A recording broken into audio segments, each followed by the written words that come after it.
Carnival of the Animals. Oliver Pendleton Percy III was a mischievous imp of a lad. The tricks that he played on Professor McBird nearly drove the old schoolmaster mad. One day with his schoolmates, he climbed up the stairs to the Natural History Museum, where, catching Professor McBird unawares, he ran past a sign that said "Under Repairs," then hid amidst antelope, beavers, and bears, where none of the others could see him. And since nobody knew where the rascal had crept, closing time had passed, and young Oliver slept.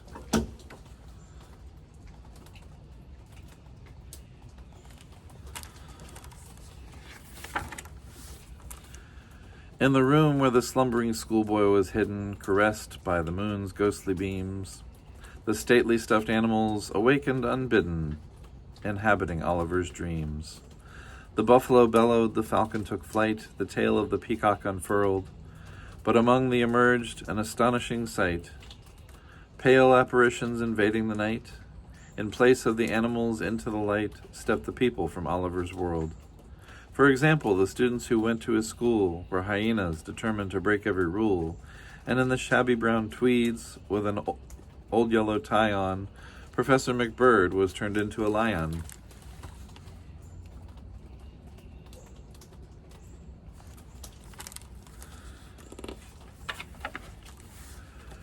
Oliver's watch said 11 o'clock. The shadows continued to thicken. From the darkness came strutting a fluttering flock, the parents of all the kids on his block. Each father was now a cantankerous cock, and each mother a fuss-budget chicken.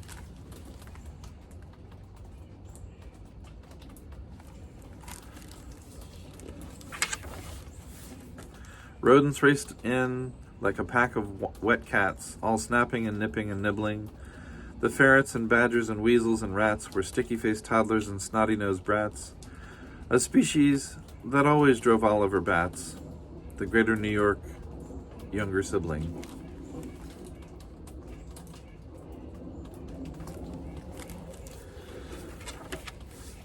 Near Oliver's house lived a dotty old pair, two twins, Aspidistra and Myrtle.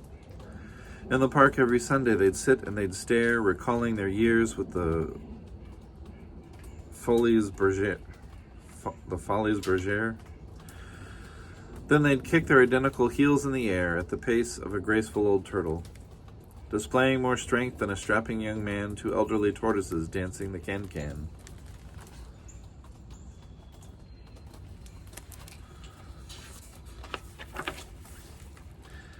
Mabel Bunce, the school nurse, lumbered into the hall, the scourge of each virus and germ.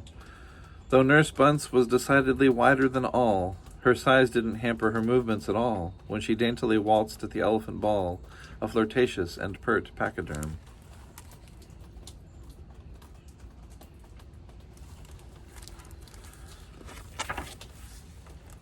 And there, with an air of tremulous grace, stood a fretful and frail kangaroo. Oliver studied her wallflower face, her hand-me-down dress with her grandmother's lace.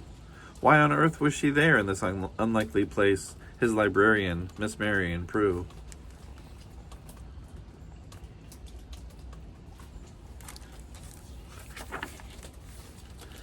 But Miss Prue in her dreams was not nearly so shy, for her dreams fulfilled all of her wishes. Oliver spied in the gleam of her eye cinema sirens from ages gone by. They'd invite her to join them, and off they would fly, like diaphanous tropical fishes. She floated among them all, gloating with pleasure, a mermaid protecting a vast sunken treasure.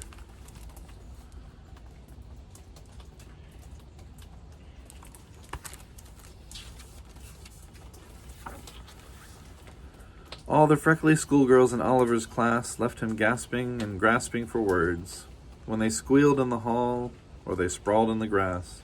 His face was aflame as he timidly passed, but tonight, full of flighty excitement and sass, they were flocks of exotic young birds. Oliver smiled, relaxed and unwary, lit up by the gleam of his dream aviary.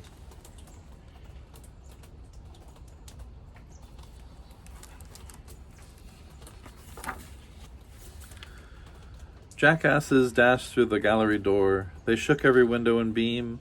Though Oliver shrunk from their deafening roar, he distinctly remembered he'd seen them before, storming across the gymnasium floor, the boys on the wrestling team. In front of the girls they were bluff and hard-bitten, but clearly the asses were secretly smitten.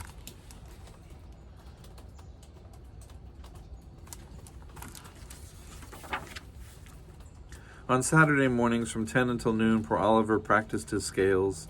His teacher, the maestro, Herr Dr. von Loon, whose lessons included no hint of a tune, resembled a manic depressive baboon whose shrieks would be heard in North Wales.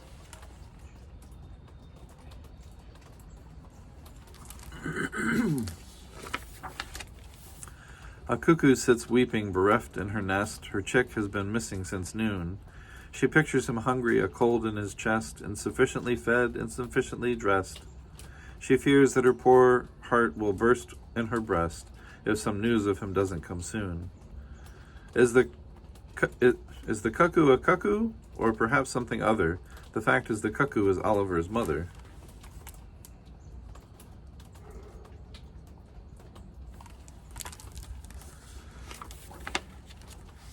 Once Oliver's class went to see a ballet and arrived like a herd of young cattle.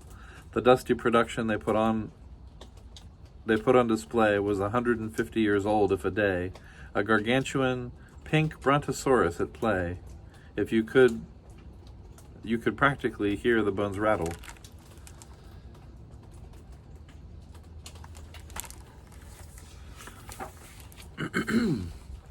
But at every ballet, in her own private box, sat Oliver's great-aunt Cecil?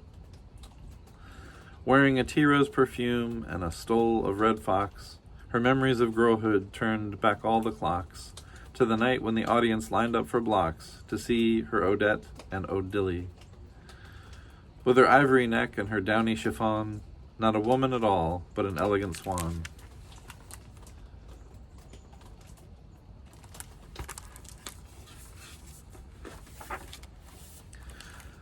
A silvery light filtered into the room. The day was about to begin. The displays were as silent and still as a tomb when a kindly night watchman strolled in. It was he who discovered the sleeping young lad and sent Oliver home good as new. When the boy was returned to his mother and dad, his emotions were split between happy and sad. But oh, what a fabulous night he had had, when his world was turned into a zoo. The next midnight, each beast reawakened with glee, for Oliver Percy had set them all free.